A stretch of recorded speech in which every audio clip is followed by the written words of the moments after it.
Is Inter Miami becoming the heart-stopping Herons? That just might be the case after yet another late and dramatic victory. Hello everybody and welcome to the latest episode of Miami Total Football Radio, aka Miami Total Football Radio. I am half of your co-hosting team. My name is Franco Panizo, and joining me this week once again is Jose Armando. He is filling in for El Primo Steve Brenner, who is again away on, we'll say, national duty in New York City. Jose, how are you this week? Hey, Franco. I'm happy to be back to back, so I'm excited about this. Things are looking good for Inter Miami. Plenty of defensive aspects to talk about, which might not sound exciting to people, but right now that's the name of the game for Inter Miami. They're very good defensively and they're getting results. Yeah, I know you asked a question to Phil Neville about that after the game, so I'm sure you have plenty to say about the defense. Well, we're going to talk about that. We're going to talk about this weekend's late dramatic victory over FC Cincinnati. We're also going to touch on Robbie Robinson's controversial decision to leave Chile's camp. And we'll also touch on Romeo Beckham, who has signed with Fort Lauderdale CF, as well as the upcoming game this weekend against the Columbus Crew. So a lot to talk about. So, Jose, let's get to it. Okay, Jose, so as we just mentioned, Inter Miami pulled out a 1-0 victory with a 90th minute goal from Brek Shea on the road at TQL Stadium in Cincinnati, Ohio this past Saturday. Another 3 points for the Herons, who are now undefeated in 8, or have gone unbeaten in 8 of their last 9 games. The good run of form continues. This was the starting lineup for Inter Miami in the match. You had Nick Marsman in goal, Kelvin Leerdam as the right wing back. Your 3 central defenders in that 5-man backline from right to left were Leandro Gonzalez Pires, Nicolas Figal, and Christian Macoun, and your left wing back was Brek Shea, replacing the injured Kieran Gibbs. In the midfield, you had Captain Gregory returning after his 1-game suspension. Next to him was Blaise Matuidi, and up top, you had a front 3 of Indiana Vasilov on the right, Gonzalo Higuain as the striker, and Lewis Morgan on the left flank. That was the starting 11 for Inter Miami for Phil Neville, and not the prettiest game. Again, they get a late goal that saves their blushes. It would have been a disappointing result, as we had mentioned last week, given where Cincinnati is in the table. They're really poor run of form. They're now 12 games winless. They haven't won in 12 games, so Inter Miami gets it done at the end of the day. We'll talk about the performance and the result, but what was your biggest takeaway coming out of this one, Jose? Well, I think you have to look at it. The positive side is, of course, that you get the 3 points. Maybe the performance was not what we wanted to see. We wanted to see maybe an Inter Miami team that will dictate tempo, that will dominate the game. But those two things could have happened, and you end up with a draw, right? So you didn't play to your best level during the 90 minutes, but in the last second you're able to get that goal. So you get 3 points, and I think you take them because, listen, Phil talked about it in the press conference, and he mentioned that good teams always find a way to win. And I don't know if Inter Miami is where Phil wants it to be, or fans want the team to be.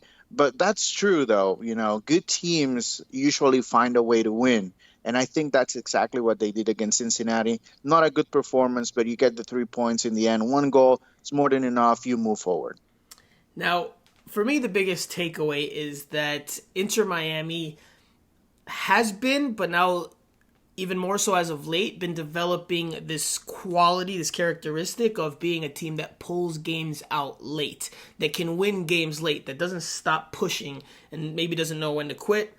Maybe that's a byproduct of the situation that they're in, that they need to get results, that they need to make up ground, that they need to get themselves out of the hole that they were in when they were in last place. I think maybe it's a byproduct of that, but this team is demonstrating a quality that they can win games late, because this is the 3rd time in the last 6 matches that Inter Miami has won with a goal in the 90th minute or later. So that's a pretty good stat in terms of that quality, that characteristic. Inter Miami has also scored a goal in the 80th minute or later 5 times this season to win games. So out of the 7 victories that they have this season, 5 of them have come with goals from the 80th minute and beyond. So that shows that Inter Miami is capable of pulling things out late. Maybe you want them to win games a little bit earlier on, or put the games away like they did against Toronto FC, so that your hairs aren't turning as gray as maybe Phil Neville's are right now. But I think that is a notable trend or a notable stat to keep in mind, because that's why I refer to them maybe as the heart-stopping Herons or the heart attack Herons, because they keep giving late moments of joy and ecstasy, a lot of suffering in between to get to those points, but they have found ways to win late on. What do you attribute that to, Jose? What do you think is the reason for that? Do you agree with me that maybe it's the situation they're in and that they continue to push? Because, Phil Neville could have easily set up shop and said, hey, you know what? A point on the road, even though it's against maybe not the best opponent, is respectable, especially that we haven't played that well. But he kept pushing, because the goal comes as a byproduct of Inter Miami continuing to push. They practically had all 10 of their field players almost in Cincinnati's half on the play, where Nicolas Figal hits a wonderful cross to Brek Shea. We'll touch on that goal in more detail in just a bit. But what do you attribute Inter Miami's habit of scoring late, the penchant of scoring late winners? What do you attribute that to? Well, I think it comes down to the leadership, I think, within the team. Early on, the team was obviously struggling, and I think that time really helped the leaders to just step up and talk to their teammates. And maybe there's that belief within the team that they are able to win games in MLS. Early on, Phil was talking about it, about the collective effort. And I think the team is getting there, and it comes down to the leadership. I think players like Leandro Gonzalez Pires, is a player that, with his performance, he can talk. He talks to the referees a little bit too much. I get that. I've seen that a lot in the games, and he talks to the referees way too much. But if he talks to his teammates the way he talks to a referee within the game, within the training facilities, I think that type of leadership helps. And as time goes on, I think we have seen a change in the team, and I think it comes down to leadership. That's what I think. Okay. Well, let's switch gears then and talk about, obviously, one of the biggest talking points after the match, one of the biggest subplots or narratives, which is the performance, because the performance put forth was not a great one. They get the job done in the end with that late goal, but the performance during the course of the 90 minutes was pretty poor. It was pretty drab. Even Phil Neville after the game said it's one of the poorest performances that the team has had. I did not enjoy having to watch it back a second time. I always watch the games back a second time, but I was definitely dreading having to rewatch that game, because there was just not a whole lot in it for either side. Inter Miami only gets one shot on target, and it's that last or that late opportunity from Brek Shea. So in Spanish, we say el cómo es importante. The how is important. How important, though, is the how? The how they got the result in this game. How important is it to you, and how important do you think it is in general? I don't think it's very important, just because already it's not a good performance. So, it's against the 13th place team in the Eastern Conference. It's winless in 11 games going into that match, but now 12. How important is it that you couldn't perform well, or even close to something beyond mediocre or poor against that team? You come to expect a great performance, or a good performance, or a dominating performance from a top team in the conference. But Inter Miami is not that. Inter Miami is a team still struggling a little bit, getting better results, but still trying to find an identity. And they have been working a lot defensively. And when you do a good job defensively, then you always have that one opportunity, and that's exactly what happened for Inter Miami this weekend. They performed well enough defensively that that was enough for them to have the one opportunity to get the 3 points. So I get it that people want to see a little bit better performance from a team when you're facing a last place team that's struggling for so long now. But the reality is that Inter Miami is not there right now. They're an okay team, and that's why they have to win this type of game. So they have to win because they have to make up a lot of ground.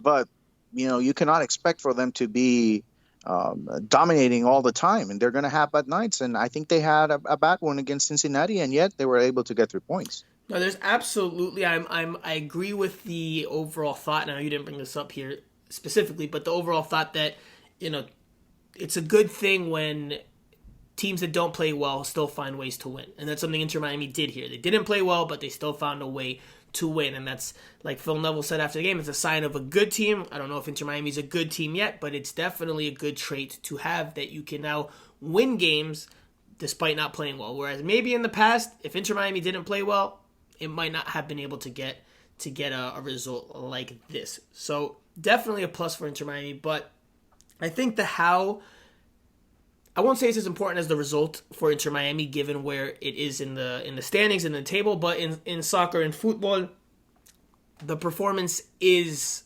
important, because maybe it works for you this week, but it might not work for you in the longer term. Now, Phil Neville chalked up the poor performance to giving the team 3 days off. He said that they needed mental and physical break after being put through the mill in recent games and in recent weeks, and ahead of what will be a busy stretch coming up with 4 matches in 11 days after the Cincinnati game. So that was his explanation, that there was just some rustiness, some sloppiness. I agree with that, because even Gregory, who, the steely midfield captain who's almost always reliable, he had a pretty poor game by his standards, was dispossessed of the ball a few times and just didn't look to have the timing that you need down pat, like a step off. So I will agree with that, and maybe the performance will get better once they get back into the flow of things. But I do think that the how is important.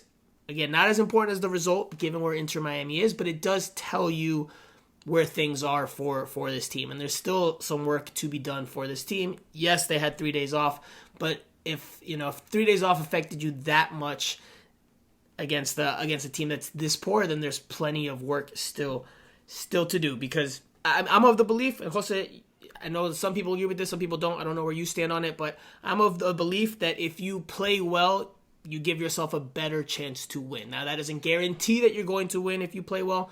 We've seen countless times in the sport where teams that maybe don't play as well, they find a goal or two in opportunistic fashion or in clinical fashion, and they end up taking the points. And then there's the talk afterwards from teams about, oh, that was an undeserved result, or that was a deserved result, etc., etc., etc. So I think Inter Miami has much to improve on. Gonzalo Higuain didn't look very good in this one. Lewis Morgan didn't look very good in this one, and Lewis Morgan hasn't looked particularly good this season in the attack, which maybe bears more inspection and more analysis. Phil Neville said after the game that Gonzalo Higuain is dealing with a toenail laceration. He hasn't trained much over the last few days or in the days leading up to the game. There's always something going on with right? Isn't that the case? Like, there's always something going on. But still, I think it's at some point it's going to come down to what can Pipita do for this team. Is he going to be able to win games for Inter Miami when it matters the most? I think that's how we're going to look back into this season, regardless of the stats that he might have. If he's not able to score when his team needs him the most, I think that's how we're going to judge at the end of the regular season whether Miami makes it to the playoffs or not. We're going to have to rely on that a lot. That's the reality, because he's the key player in the attack for Miami. There's no doubt about that. I think you could agree to that. No, I mean, he's definitely the key guy. And for me, the key to the game going into it was having him deliver a DP-type performance, which he did not do. But, again, the team in general did not play well. It's not just on him. Let's quickly change gears to something that I thought was very, very good, like very high level for me, and that's Brek Shea's goal. For me, it was un golazo. Yeah. Because not only is it a game winner in the 90th minute, which is what stands out the most, lo que resalta del gol, but for me, just the overall play, the overall sequence. First of all, we'll start with Nicolas Figal, who drops in a dime, sublime pass over the top into the space to find Brek Shea. But Brek Shea's recognition of the space that was available, his perfectly timed angled run to find that space, and then his classy, exquisite, deft, feathery, whatever adjective you want to use, I could go on and on. His first touch is a thing of beauty. The way he just stops the ball, controls the ball, receives the ball, and leaves it just kind of kills all of its momentum. Obviously, there's still a little bit of momentum on the ball, but he by and large keeps it in front of himself, close enough to him where he doesn't have to rush and make a decision in terms of his shot. Obviously, FC Cincinnati goalkeeper Kenneth Vermeer rushes off his line to try to, force Brek Shea into a bad decision. But the first touch was so good that Brek Shea was able to finish it very clinically. For me, it might be the best goal Inter Miami has scored this season. I'd have to really go back and analyze and assess and look at all of them again. But it's definitely up there for me. I don't know if you value it that highly or appreciate it that much, but I think it was un golazo of very high quality, especially because of that first touch. Because other players, they might take a touch away from goal, or they might not take as clean of a touch and the ball gets away from them, or it forces them into a more rushed decision or a shot closer to Kenneth Vermeer. So it closes down the angle for them. So for me, un golazo. What do you think? Yeah, I think it's a golazo. I think that's probably, maybe the top. It's in the top 3, top 5, no doubt about it. But listen, I think that's something that we saw from Brek Shea very early on in his career. He has always been good with the ball, technically, and even though I remember him starting as a left back, I always thought he had early on, before injuries and everything, he had that ability to move forward very well. I don't like what he has been doing for Inter Miami this season, just because I think it's been up and down. I haven't seen a consistent performance from him. But listen, that's a great goal. It's a great ball from Nico Figal, which we have to give him a lot of credit as well. Absolutely. Half of the goal is on him, of course. Right. That first touch doesn't happen without that beautiful ball. So I give a lot of credit as well to Nico. A good ball, and just overall, great to see. And other than the 3 points, I think when you score late, that's a boost on confidence as well. And I think that's something that Inter Miami needs. And hopefully, they can continue to find that connection between the center backs and the wing backs, because it's going to be really important for Inter Miami to solidify offensively in a strategy. And so far, it looks like the center backs are they're not eager to move forward, but whenever they do, they have the technical ability. If you look at Macun, if you look at González Pires and Nico Figal, to initiate the build-up. And that's something very unique. So hopefully, Phil and the entire team are going to be able to take advantage of that. Well, they have been taking advantage of that, and I wanted to touch on the defense. We can close out on that point because, again, it was something you asked Phil Neville about after the game, and about the defensive performance, especially with those 3 center backs. And I think that's been a big key for Inter Miami as of not, I'm going to say as of late, but since that 5-0 loss against the New England Revolution. Since then, switching the formation and going to this look has really helped Inter Miami, because I think we've said it on a number of pods now, it's given them defensive solidity in terms of closing up spaces in the back and being tighter and tougher to play against defensively, but also it's helped them with the ball, because now they're able to knock the ball around a little bit better, and those 3 center backs are pretty good at hitting long balls in behind into space, especially Figal and González Pires. I would say González Pires is probably the top center back in that regard for me, just from what I've seen. But all 3 of them have done a decent job of it, and it's translated into chances for Inter Miami and into goals for Inter Miami. So what do you think about the defense overall? Because, again, I know that's a big talking point that you had after the match. Yeah, to me that was the impressive part. Not impressive, but that was the highlight for me. The effort defensively, and I noticed since very early on in the match how González Pires was moving forward a lot, Macun was moving forward a lot, and I was concerned initially because I thought, well, a bad giveaway from either player in the back, that's basically a counterattack or 1v1 with Marsman. That's trouble. And you don't want to give that opportunity, especially when you're playing on the road, to your opponent. So that was a little bit concerning. But as the match went on, I was really surprised by the way they were able to move the ball around. And basically, in the halfway point, whether it was Figal, González Pires, or Macun, they seemed very comfortable. They looked at midfielders. honestly. So they looked very good with the ball, and that's why I asked Phil towards the end, at the end in the press conference, because I wanted to get a little bit of an explanation on the work that they have been doing in the last few weeks, because I think that's a key part of the offense as well. It's very early on in the offense, of course, but it's a key component for the team to function offensively, and when everything else is working for you, when you're playing at home, when you have more possession, I can imagine how that can be a very positive sign.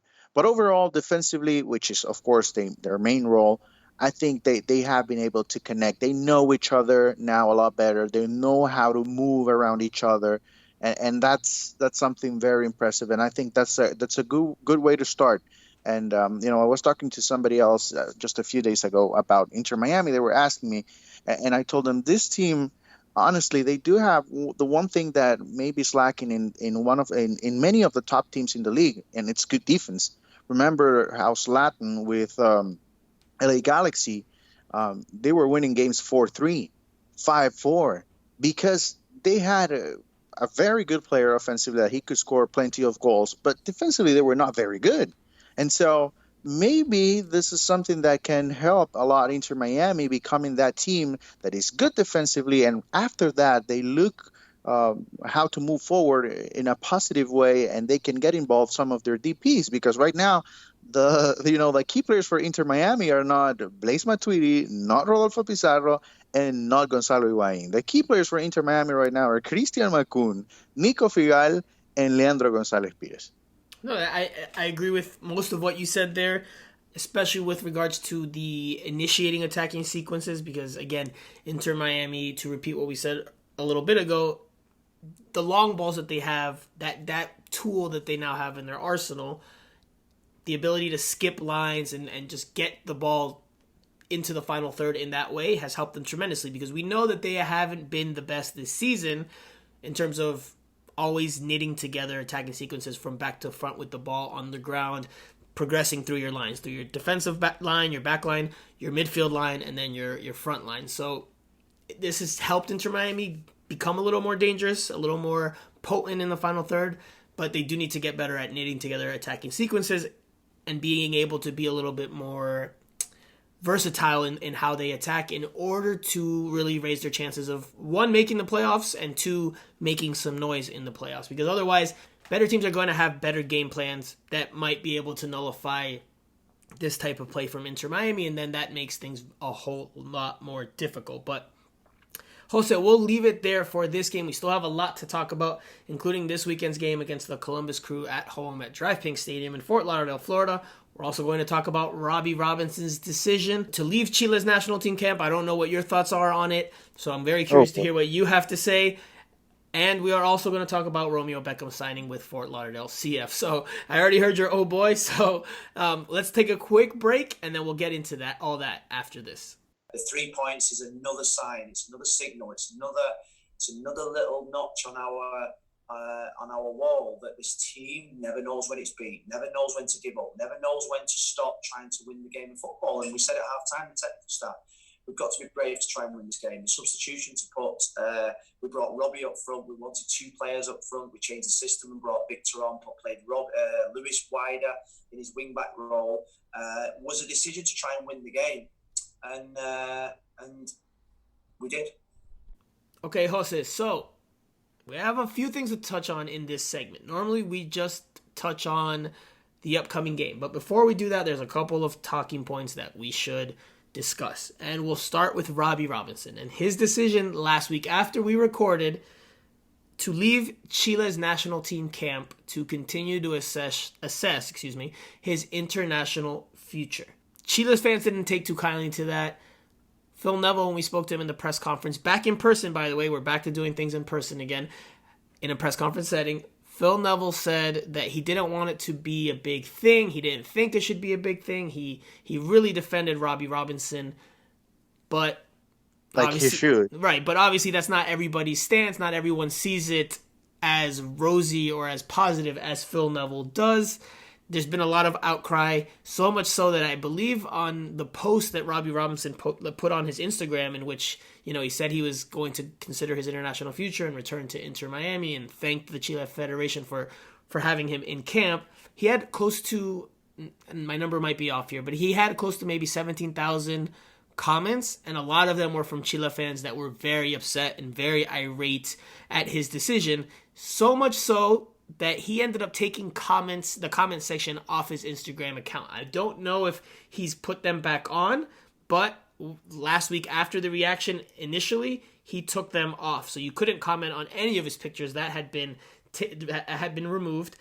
The comment section, I just pulled it up on my phone. Robbie Robinson's comments are back on his Instagram account. He has 19,574 comments on that post with the Chile national team gear on. And obviously, as you can see, still it's a lot of critical responses or remarks. Jose, what did you think about his decision to leave Chile's national team camp? There's obviously two different thoughts or two prevailing thoughts here. Which one are you on, or what do you think about what he did?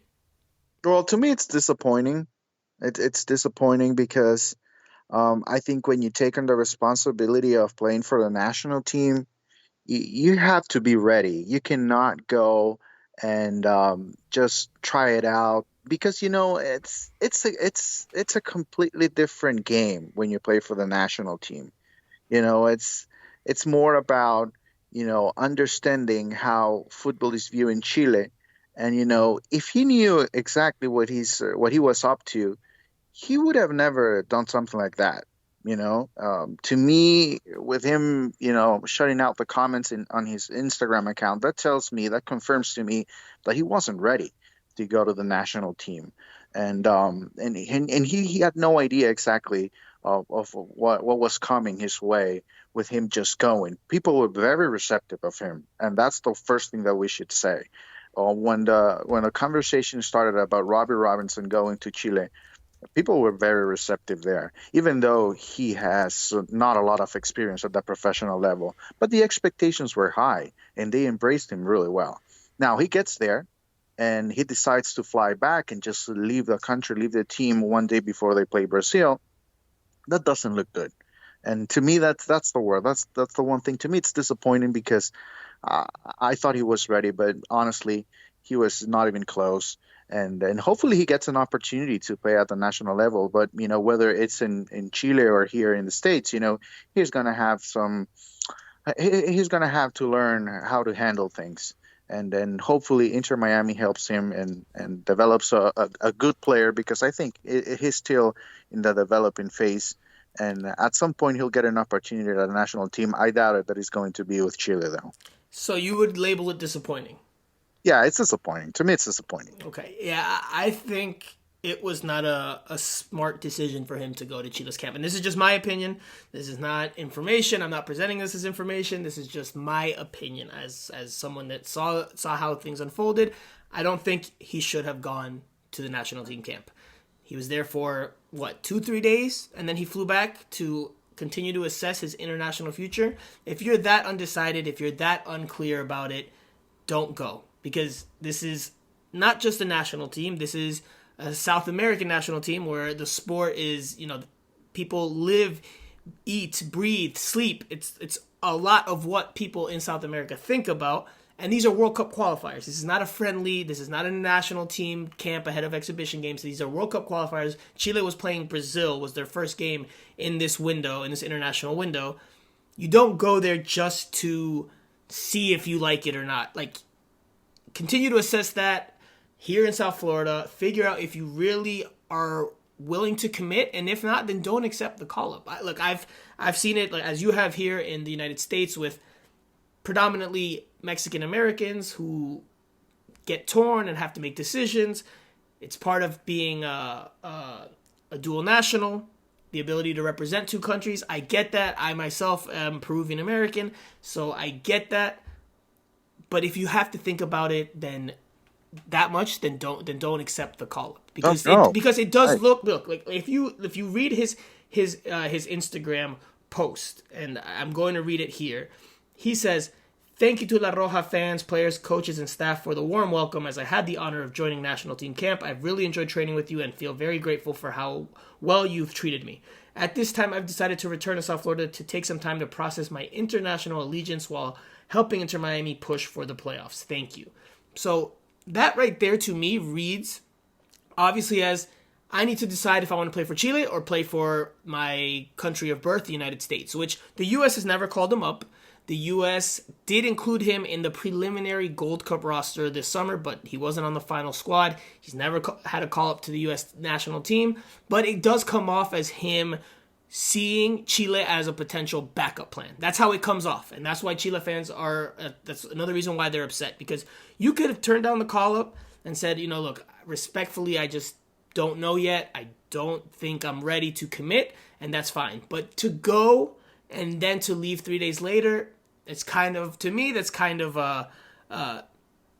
not the best way. Las formas importan.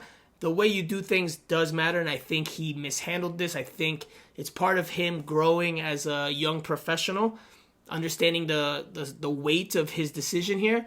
But I think it's a lamentable one. It's a regrettable one because I don't think it was a good decision from him. And it's a missed opportunity for him, and I'm sure. Not long from now, he'll realize that he missed an opportunity there. Because, listen, it's going to be tough for him to go back to Chile. And yes, and you know how fans are. You know how fans, they do have an input. Unfortunately, things here are so different, that, just a few days ago when the United States played in the World Cup qualifiers against Canada, just a few minutes later, a lot of people, and I know there's a soccer family that's growing here, but, people have something else to do. They started looking at college football and whatever's going on with preseason in the NFL. And in Chile, it's not like that. They were probably talking about Robbie Robinson all night long, the night that he left. And the next day against playing against Brazil, they were talking about the game. And that's all that people talk about in the country. And so maybe, Robbie Robinson had no idea that at the national team level, there's a lot more than just 90 minutes and being ready for the game. Mentally you have to be there. You have to show that you're ready. And it's a shame. It's a shame. It's just disappointing. No, absolutely. We'll see how things unfold if he does get a U.S. call-up at any point in the near future. I don't think he'll be getting a Chile call-up again anytime soon. I don't even know if he would, at this point, want to go back because he's going to have a target on his back. Obviously, the fans will sing a different tune if he shows up and starts scoring goals and helps them win games or gets assists. But upon initial arrival, he's not going to be a fan favorite. And look, there is a comparison to be made here with Ben Brereton, who, if that's a new name to you or you haven't heard much about that name or that player, that person, English-born striker of Chilean descent who received a call-up from Chile's national team. Chile's going through a generational change. They're looking for more players. He's 22 like Robbie Robinson. He accepted a call-up to Chile's national team this summer for the Copa America. Doesn't speak a whole lot of Spanish like Robbie Robinson, but he went in there, fully embraced the experience, and the fans took to him because not only did he fully embrace it and try to learn some Spanish and try to integrate himself into the team culture, he also tried to ingrain himself into Chilean culture, and then he went on the field and performed decently, and now he's someone that fans like, whereas Robbie Robinson has done the complete opposite. He's gone there for a few days, by and large from what they've said about him, which sticks to what we've heard about him here in South Florida, is that he's a shy person. That's something that one of the Chilean players said in a press conference, that he's a very, very shy kid. Obviously, we weren't at the training sessions, but in the little footage that I saw, and you could say I'm making a lot out of a little, but in the little bit of footage that we were able to see, while all the players are making their movements and running in practice, he looks like someone that's very timid and not feeling all that comfortable. But again, he should have been better. What's the word I'm looking for here? Just been better advised about making this decision, because it's not something that's taken lightly, especially not in Latin America. So we'll see how his international future unfolds. I was a bit concerned about how this would affect him mentally coming back to South Florida, but he came off the bench in this game against FC Cincinnati and looked pretty decent. So we'll see how his season goes. Obviously, his focus now is on making the playoffs with Inter Miami. Quickly, let's change gears to Romeo Beckham, who signed a deal with Fort Lauderdale CF. It's news that I first reported for Miami Total Futbol late last week. There's been talk about, well, is it nepotism? Obviously, his dad is one of the owners. He's playing with Phil Neville's son, Harvey Neville. Phil Neville's the Inter Miami coach. So there's been talk of nepotism, cronyism, etc., etc., etc. What do you think about Romeo Beckham signing a deal with Fort Lauderdale CF? Is it a big deal? Is it not a big deal? What are your thoughts? Well, I don't think. Listen, I think it's a talking point. I'm gonna leave it at that. It's a talking point. Yeah, it's interesting. You come to expect that, of course. But a soccer team, can I have a shot? Yeah, you can have a shot. I can see that conversation happening around dinner time at David Beckham's house. It's something that you come to expect, especially when you're playing, at this level. Of course, While they're having fish and chips, he was like, yeah, you know what? I might want to try playing professional soccer. Right. Yeah, you can have a shot. We have a roster spot for you. So yeah, I think we can come to expect that. Hopefully he surprises everybody and he takes advantage of the opportunity and becomes a good player, because I haven't seen him play. Mm-hmm.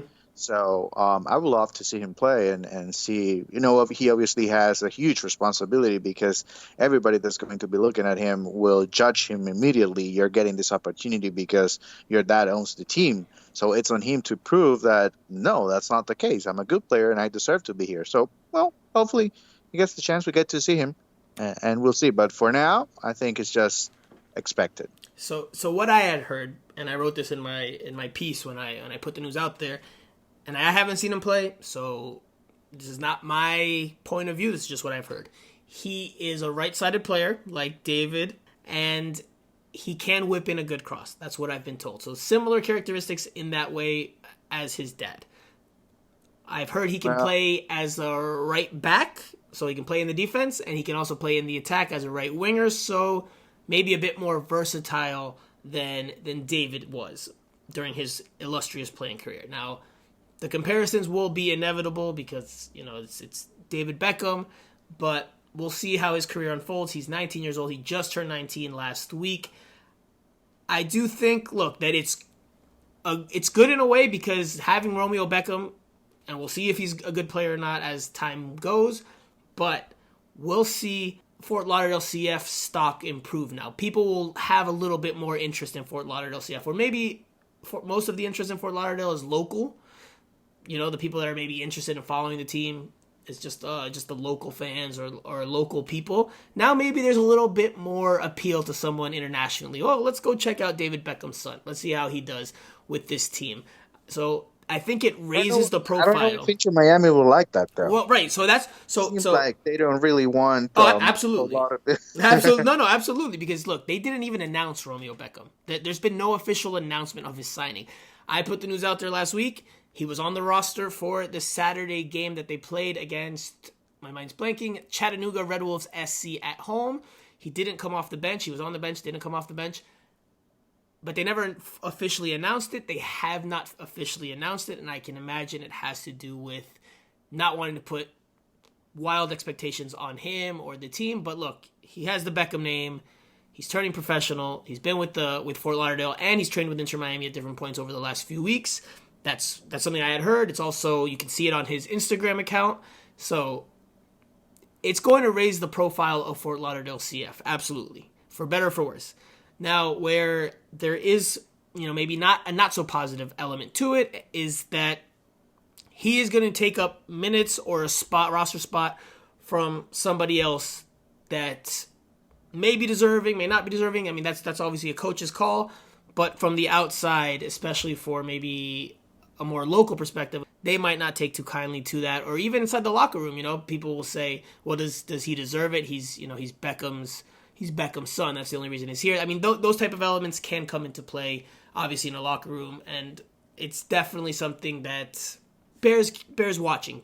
Obviously, Fort Lauderdale CF's not is not a team that's necessarily about winning. It's more about developing, but still, things like that can influence the overall image. So we'll see how it goes. Obviously, there's definitely some people that think the nepotism is reigning high right now, and that maybe he shouldn't be on the team, that there is a conflict of interest, because how do you deal with coaching David Beckham's son once he gets his feet going? Is he also going to take it seriously, or is he going to go away and for weeks at a time or on different periods to do his modeling and the other things, the other ventures that he's into? Those are questions that we'll have to follow. But Jose, let's switch to Inter Miami again, and that's this weekend's game against the Columbus Crew at home.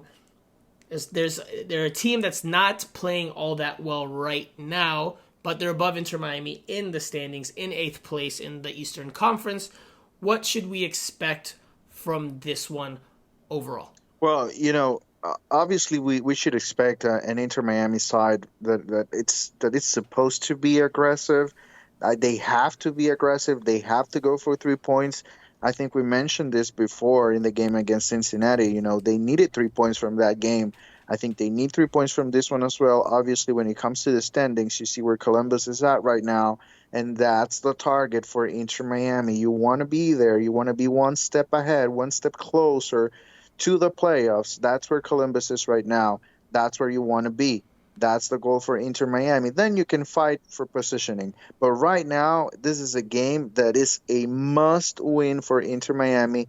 Thankfully, you have had quite a few days to get players rested, to get a strategy right, and this is a no excuse type of game for Inter Miami. They have to get 3 points. They're playing at home.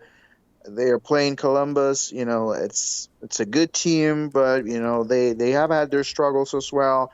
I think this is a must-win for Inter Miami. These are also the reigning MLS champions, because they won MLS Cup this past winter, with a victory over the Seattle Sounders at Matt Free Stadium.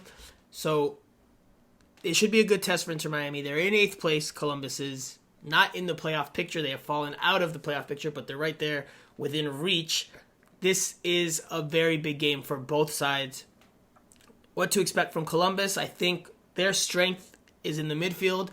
That's where Inter Miami is going to have to win the battle if they're going to have a chance to getting 3 points in this one, because Columbus Crew is also dealing with some injuries. Giassi Zardes, the U.S. men's national team player, he's not currently playing right now with them. But in that midfield, they still have a lot of talent. They have Pedro Santos, Lucas Elarrayan, who is a very good playmaker. I think he's closing in on the record of free kick goals scored in an MLS season. He's very crafty, pretty good little Argentine player there. They have Darlington Nagbe, former U.S. men's national team midfielder, very technical midfielder, probably the most technical midfielder in MLS, if not one of them. At least I'm talking about the central midfield spots, maybe not attacking midfield, but in the central midfield position, he's probably up there as one of the most technical players. For me, the key to the game is winning that midfield battle. Now, what does Inter Miami do? Do they go with their normal look, their 5-2-3, or do they maybe go 5-3-2 to try to match the numbers there like they did with New York City FC? Obviously, they lost that game, but I'm going to be curious to see what Phil Neville does, because that midfield will be, for me, the most important element of this match. If you allow Columbus to pass the ball around and string together attacking sequences and boss possession as they like to do, it might be a long day for you, because you're going to be chasing a lot of the match and getting tired as the game wears on. Now, if you can wrestle control of the game a little bit away from Columbus, then I think you have a chance, or a better chance. So that's the key to the game for me. What's the key to the game for you for Inter Miami? Well, I think it comes down to possession. I think they have to dominate possession in this game. They have to find a way, to get Lewis Morgan involved as well, just to let him get back, to winning those 1v1 battles on the right side. They create so much space. And, as the season goes on, I think we have been all expecting the Lewis Morgan from 2020, and I don't think we have yet to see that. So I think you start with possession, and then just let Lewis Morgan go. Let him do his thing on the right side. Try to get back his confidence up a little bit, And also the one thing that I would like to see from Inter Miami, especially against Columbus, is I would like to see that sense of urgency, right? That playing for a playoff spot already. I know there's a way to go still, but I want to see a sense of urgency from the first 10 to 15 minutes.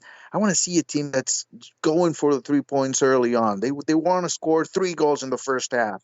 They want to be really aggressive. That sense of urgency that you actually need to make it to the playoffs.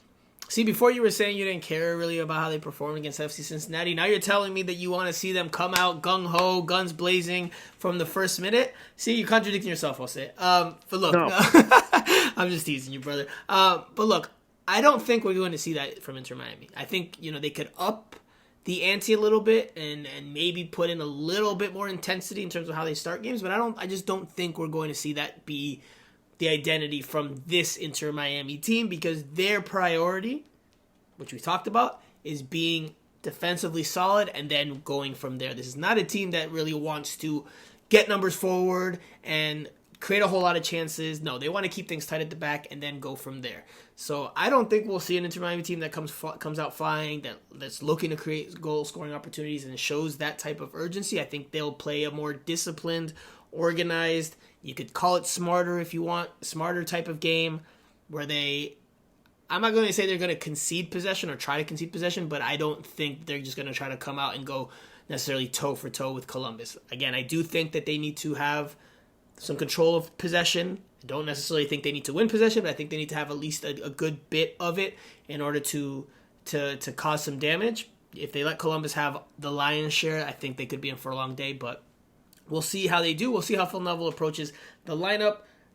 Jose, who do you put into the starting 11? Any changes that you would make? Obviously, I think Robbie Robinson, I think we both would say he comes back into the starting lineup now that he's had a proper week's worth of preparation, or we assume he'll have a proper week of preparation. So I think he slots back in on the left. I know you mentioned Lewis Morgan. I think he drops back again to the right wing back spot where he's performing better than when he's been in the attack. So what else do you see happening here? Do you see any other changes, or is it that same starting lineup with maybe those two changes?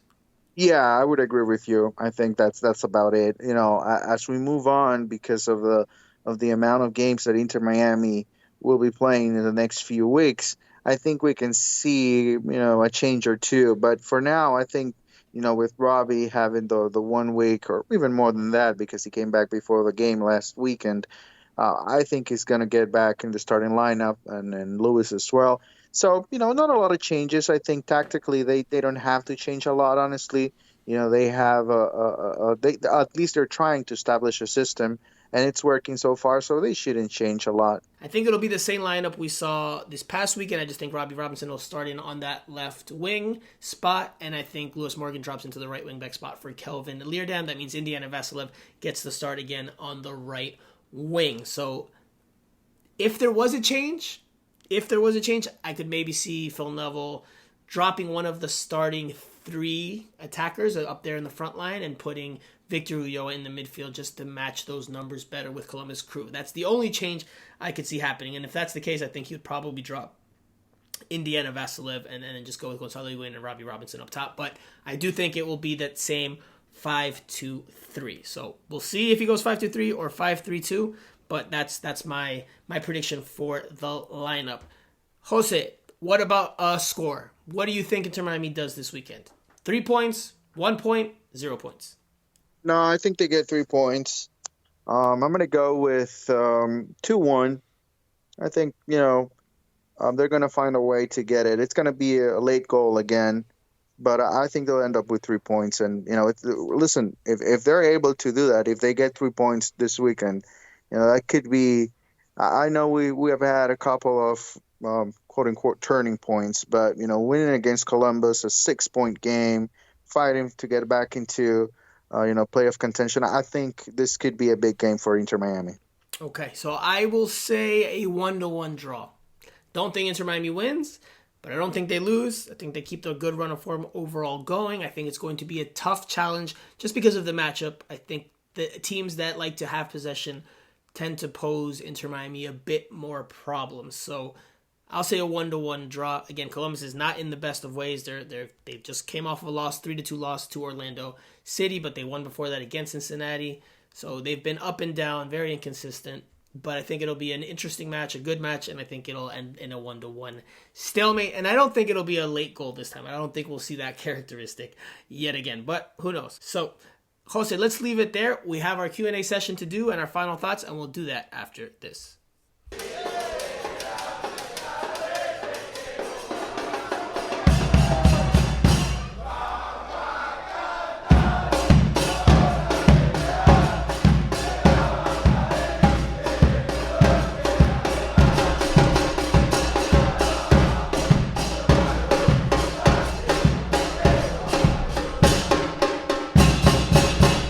Okay, guys, it's Q&A time, and guess what? It's just me on this one because Jose has left the building. I think El Primo called him up and they went out for cocktails.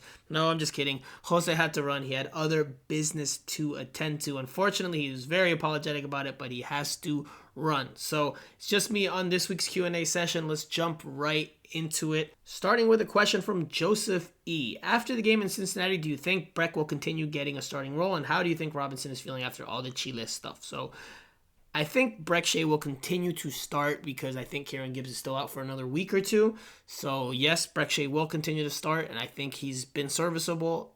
He's had his ups and downs like anybody else on this team this season, but I think he is a respectable option, someone that can do the job, can occasionally give you a goal like he did this weekend. So I think absolutely he will continue to start, at least for the time being. Once Kieran Gibbs returns, don't think Brek Shea stays in the lineup, though. As for Robinson and how he's feeling, we touched on that in the last segment. I do think that, maybe it's in the back of his mind, but the more he's here with Inter Miami and the more he gets back into the flow of things here, I think it'll just fall further back into the memory, or he'll start forgetting about it a little bit more.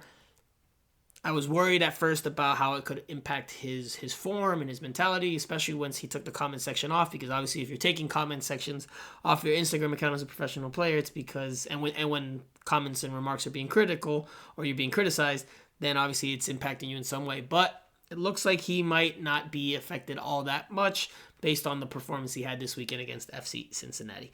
Next question comes from Roberto Rivadeneira. Inter Miami struggled to beat Cincinnati, not the best team on the season. That makes us not look that strong. What is Neville doing in order to face the top teams in the chart? We cannot afford to lose games if we want to be in the playoffs. So, look, I brought it up earlier, and I think, Phil Neville, at least what he said after the match was he chalked it up to rustiness from giving the players 3 days off. There's a busy stretch coming up, starting with, after this Columbus game, 4 games in 11 days for Inter Miami. So he wanted to give the players some time off. They've now gotten that. Maybe that was the risk that they had to take, maybe risk not getting an as good of a performance against FC Cincinnati, but they were thinking bigger picture and obviously trying to get the players well rested for this upcoming spell. They were still able to get the win against Cincinnati despite not playing at their best. So now the expectation is that they'll continue to raise their level as they continue to try to push towards the playoffs. A very crucial step, or a very crucial stretch, coming up right now. They have Columbus on Saturday, then they play on Tuesday against Toronto FC, followed by a match at home against the New York Red Bulls on the 17th, so that's the following Friday, and then right after that, they've got Nashville SC at home on September 22nd. So very busy stretch for Inter Miami, and it will be a very crucial stretch for the team. Have to imagine that the performances get better, or at least that's got to be the hope, because if they play as poorly as they did this weekend, obviously they're not going to have a very good opportunity to win those games. Next question comes from Lewis. He says, I was skeptical in regards to Gibbs and Marsman, ... Was I wrong? ! Indiana came out of nowhere, and he has made tremendous contributions to the team. 19 Hendy 19, he added Chris Henderson there. Knows what he is doing. Mid-season adjustments have paid off. What could be other areas that he could be working on? Well, I think finding DPs is absolutely something Chris Henderson is probably quietly working on. He's been at almost every game, and you've been able to see him publicly this year. I did notice that he was not around at a recent one. Now, maybe I just missed him, but normally he's out and about there on the sideline, before kickoff and after the final whistle, even after fans leave the stadium and the players and their families are hanging around. Chris Henderson, like Jorge Mas, like Jose Mas, like David Beckham when he's around, they're normally there on the sideline or on the field after the match, well after the full-time whistle, and I did not see him at a recent game. I can't remember which home game it was. I think it was the most recent one. I noticed his omission there. I was going to see if maybe he's on an international excursion or a scouting trip, possibly, but I haven't been able to confirm anything or get any details on that. But wouldn't be surprised if he was. However, I could have just missed him. As for what positions he might be looking at, well, I think the number 10 spot is absolutely one that they're going to try to address for next season. I have also heard, though I will refrain from putting a name out there because I haven't gotten it confirmed, but I have heard that there is a new player in camp practicing with the team as of this week. So I'll just leave it at that until I can confirm. Stay tuned to my Twitter handle at Franco Panizo or at Miami Total Futbol or the Substack Miami Total Futbol for more news maybe later this week because I have heard somebody is in camp. A new face is in camp. Next question comes from Sal Paradise. Figal and LGP have often been mentioned as players most likely to be moved on when the sanctions hit next season. I am convinced we need to keep both. What other players can we move on from in order to keep both? Oof. So this is where it gets a little tricky because obviously the MLS salaries are out there, but the team's budget situations are not. We don't know exactly how much allocation money every team has, etc., etc., etc. So hard to say with 100% clarity, but I think based on what Steve has reported that one out of the two of them will have to go because the numbers just won't make sense any other way. Now, if there's a way to make it happen, well, I think Julian Carranza is definitely a player you move on. I think he will be moved on because he's on a high number and he's just not that important of a player on this squad. Doesn't get a whole lot of minutes, hasn't made that much of an impact. But I still think one of those two still have to go as well. If they can keep both of them, do it. Find a way to make it happen because I've said it in recent pods. I like that duo as your center back building blocks for many seasons to come if you can keep them together. The Argentine brick wall, if you want to call them that. I really like them as a duo. I like what they bring to the table individually, and when I've seen them partner together on a better team, I think if they were your center back tandem and a 4-man backline, I think they could be among the best in MLS in terms of the partnership. But not sure we'll get an opportunity to see that after or much at all anymore because of the sanctions that are coming up. Next question comes from Gay P. How much value will LGP and the player gain if we keep progressing the way we are doing? If we sell him for $1 million in general allocation money, would that solve our problems the first year of the sanctions? Is he or any other player worth $1 million in general allocation money? Can we do a breakdown of the sanctions for next year? So we can do that at a later pod because it's going to take a lot of number crunching. Saca las calculadoras, as I have said before. Take out your calculators. Actually, Phil Neville, coincidentally and humorously enough, said something of the like. He didn't say about the calculators. He wasn't referencing what I'm talking about here, but he did say that he has done the numbers in terms of the points that they need for the season. He said that in the pre-game press conference late last week. So he has sacar las calculadoras. He has taken out his calculators to do the math as well. So look, we can touch on this a little bit later on in the year, Gay P, because I think it will take a longer discussion. But to answer your question, I think LGP can get you a return, but I don't know if it's going to be $1 million. I just don't see that because he's an older player. He's not someone that's still young and up and coming.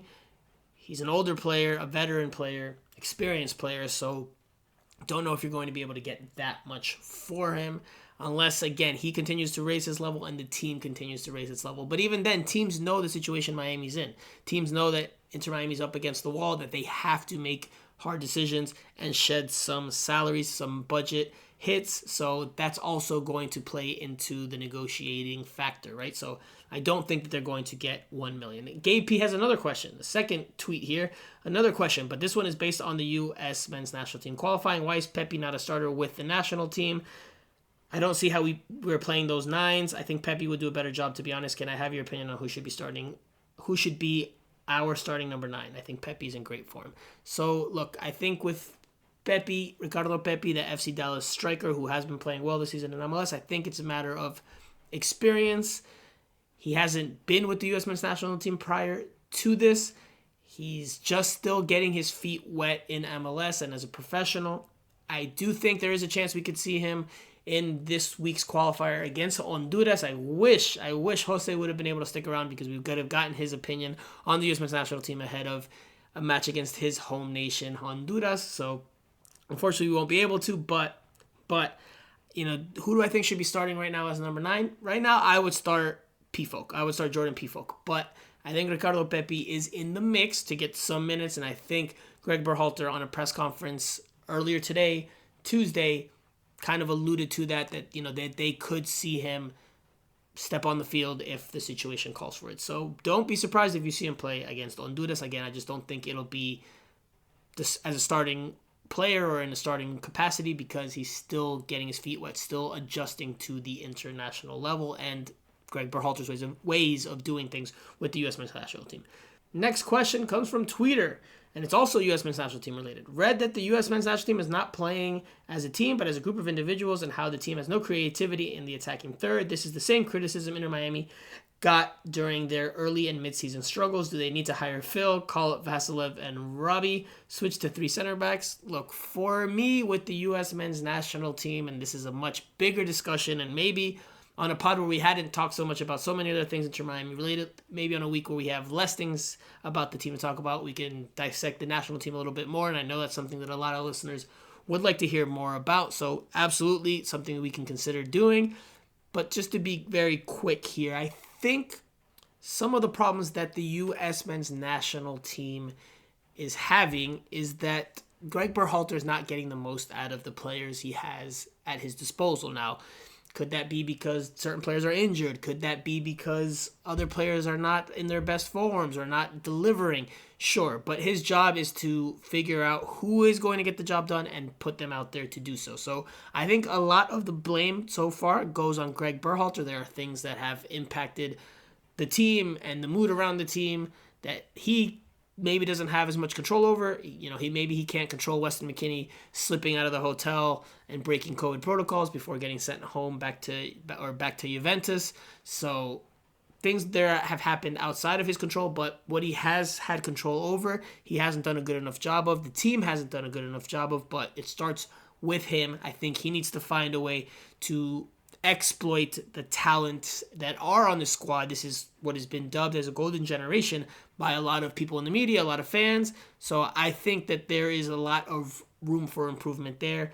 Find ways to tap into more of the individual strengths. Now, Greg Berhalter is a stats guy.